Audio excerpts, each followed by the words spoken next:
J'appelle de suite Henri Lastenouz, Mamadou Coulibaly, Virginie Martin et Charles Morel.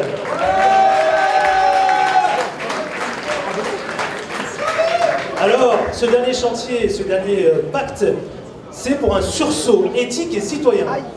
Henri, je te donne la parole pour la relève citoyenne, pour la mise en place d'un service public de l'élu. À toi, tu as 1 minute. Oh là, bon, bonjour à tous.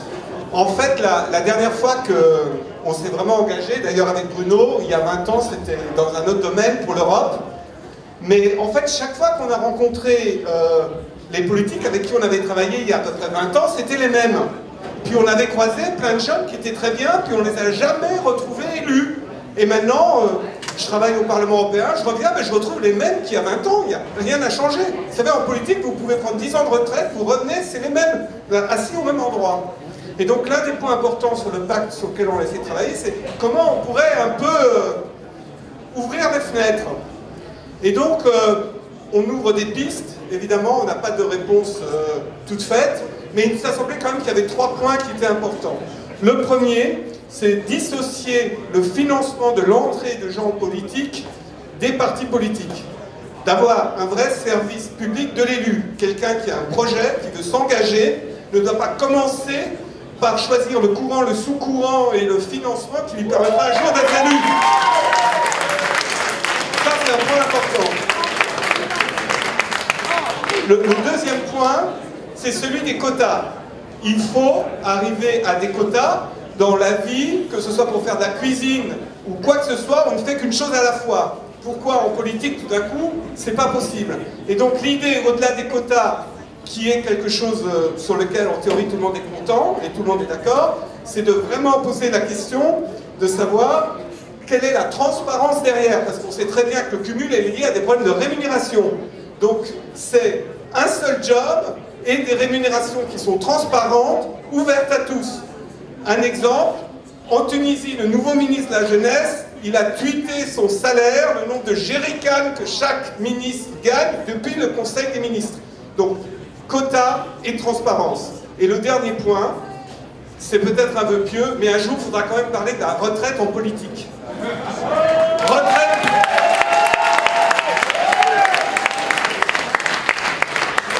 Et pour que la pilule soit plus douce, pour que la pilule soit plus douce, pourquoi pas accepter des binômes, que les gens s'engagent dès le début de leur dernier mandat en disant « je partage mon mandat avec un jeune et en milieu de mandat, je lâche », mais que ça soit fait de nouveau dans la transparence. Merci. Merci Henri. Mamadou Coulibaly pour l'action locale, pour le renforcement de l'action politique locale. Mon cher Mamadou, à toi. Bonjour à tous. Donc, je me présente, je suis Mamadou Coulibaly et je représente le collectif Génération Engagée. Donc on est un collectif et on est une des rares listes indépendantes à s'être présentée sur les élections municipales durant les élections municipales 2008.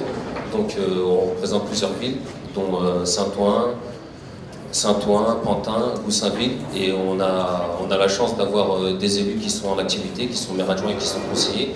Donc lors de ces élections municipales, et on a fait 2 constats que je vais vous dire. Bon, je vous parle des quartiers populaires, mais il n'y a pas que les quartiers populaires qui ont des problèmes, il y a énormément de problèmes qui ont été cités, et on est entièrement d'accord avec tout ce qui a été dit.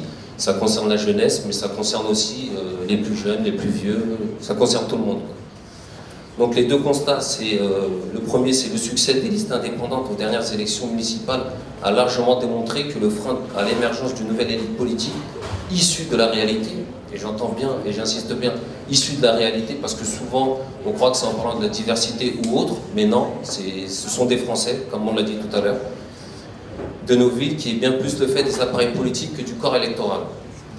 Le second, c'est le blocage malheureusement de l'ascenseur générationnel, et de son corollaire le plus flagrant, qui est la crise des quartiers populaires, qui est aujourd'hui le rendez-vous par excellence de toute une génération appelée à se mobiliser pour une égalité de destin partout en France.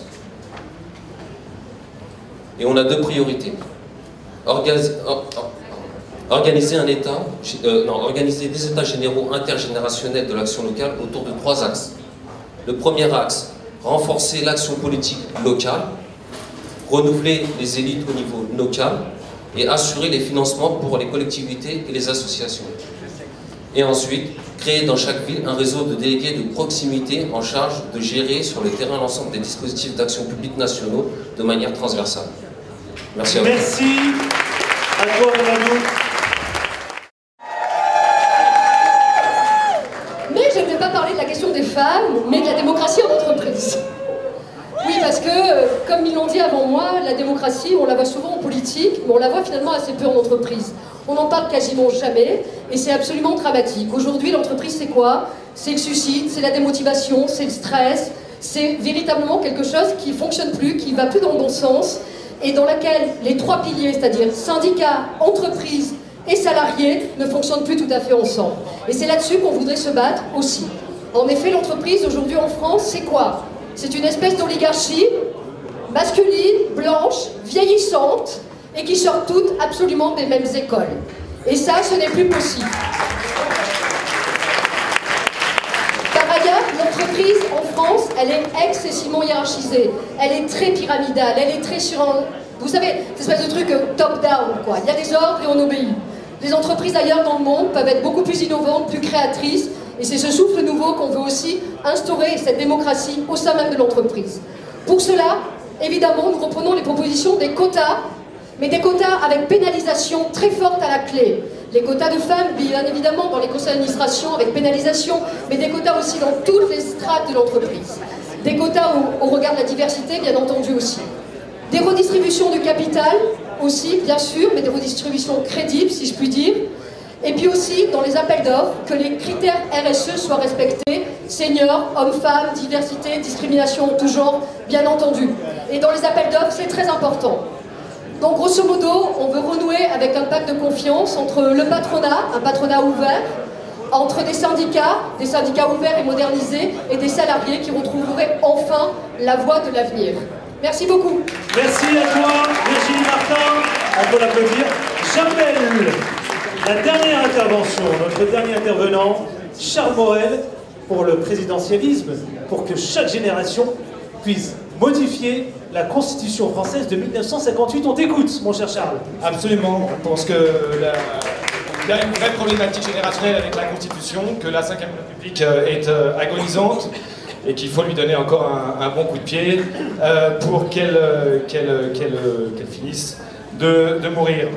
Il faut se rappeler, et non pas, et c'est d'ailleurs pas étonnant que le Front National ne propose pas de toucher à la fonction présidentielle. La Ve République lui va très bien, à nous, elle ne nous va plus du tout.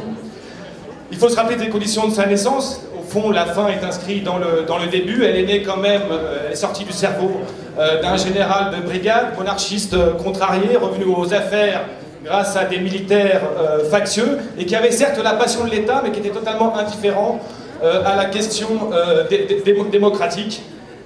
Alors sans doute la Ve République, elle avait sa place en 58, en 62, dans une société verticale, patriarcale. Elle n'a plus sa place dans une société avec l'horizontalité des réseaux, avec l'aspiration à l'abolition des hiérarchies désuètes, avec la volonté de mettre en délibération tous les sujets, alors qu'on sait bien qu'il y a des pans entiers de l'activité publique qui sont soustraits au débat par cette absorption par la fonction présidentielle du régime politique. Nous avons maintenant un système politique qui est devenu le plus anachronique d'Europe, à la fois sénile et infantilisant.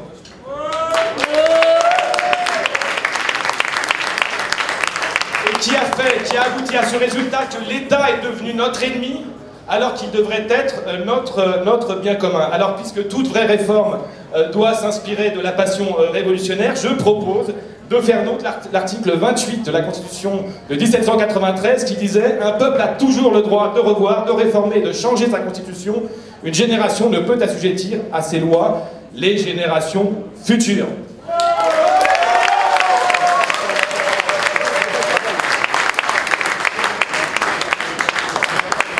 Et si le rôle d'une Constitution, c'est de donner corps à l'âme d'une cité, alors l'alternative, elle est simple, il faut soit dissoudre le peuple, soit changer de Constitution. Et on ne sauvera pas la Ve République par l'anti-sarkozysme, ce qui est la tentation d'une partie de la gauche, l'antisarkozisme devient un alibi à l'immobilisme en matière institutionnelle. Sarkozy n'a pas perverti ou violé la Ve République, il en a simplement poussé la logique jusqu'à son extrémité. Il a au fond démasqué ce qu'était le profond déséquilibre déjà apparent sous d'autres présidences. Et de ce point de vue-là, au fond, on peut lui rendre hommage. Simplement, il a offert une lecture historique, clanique et gothique de la Ve République. Il ne l'a pas violée, il ne l'a pas transgressée, il en a simplement démasqué l'absurdité. Absurdité d'une machine infernale qui, au fond, fait payer le prix de l'ascension d'un seul homme, de l'abaissement de tous les autres. Voilà ce qu'est la Ve République, voilà ce qu'est la place de l'élection du plan d'Afrique au suffrage universel. Et là, je dirais, je citerai Léon Blum. Toute classe dirigeante qui ne peut maintenir sa cohésion qu'à la condition de ne pas agir, qui ne peut durer qu'à la condition de ne pas changer, qui n'est capable ni de s'adapter au cours des événements, ni d'employer la force fraîche des générations montantes, est condamné à disparaître de l'histoire. Je propose que Léon Blum soit le candidat unitaire de la gauche à l'élection de 2012. Finalement, le pacte générationnel prouve que ça n'est pas une question d'âge. On peut être mort et savoir trouver les mots justes pour s'adresser à la jeunesse. Merci mon cher Charles Morel. Et j'en termine d'une phrase. Alors, pour dire que le candidat, le devoir du candidat de la gauche, ça n'est pas de prendre le pouvoir, ça c'est un préalable, c'est de le rendre aux citoyens.